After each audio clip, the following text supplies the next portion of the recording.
So I am an avid Star Wars fan. And in Revenge of the Sith, there is a narrative between Anakin Skywalker and Obi-Wan Kenobi. And Anakin Skywalker, when he's facing Obi-Wan Kenobi, says something like this, that you are either with me or against me.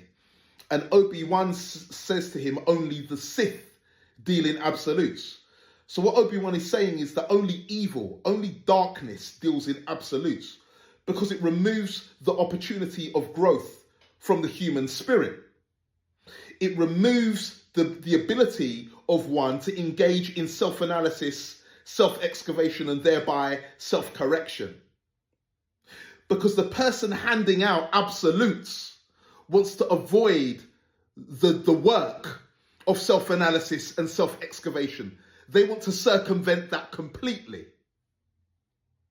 And that's why they're dealing in absolutes. It's a lazy vocation in absolutes, because it removes action. It removes the ability to act completely.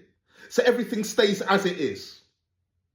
You're not allowed to try and point out where I can correct because you've done something that is wrong. We're dealing in absolutes. I've done something wrong, you've done something wrong, so the world stays as it is. No, we address each thing on its merit there as we do it.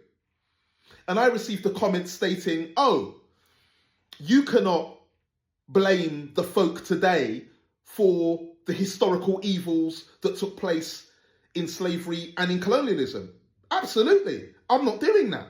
I'm not saying that the people today are responsible for their ancestors holding the whip hand over the Negro physically.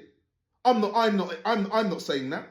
I'm saying that there was a component of racism, a cultural form of racism at that time, which demarcated the African as savage in terms of his modes of reason and the way that he thinks. That was an integral part of the slave project and of the colonial project.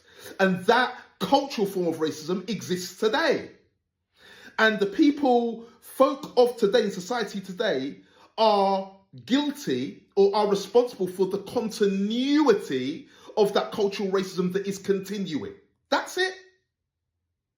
And you cannot say, oh, you bank at Barclays Bank, therefore you have no argument because that was involved in slavery. Or you got petrol from British Petroleum that was once the Anglo-Iranian oil company, therefore you are embroiled in colonialism because you got that gas from there. No, I'm not.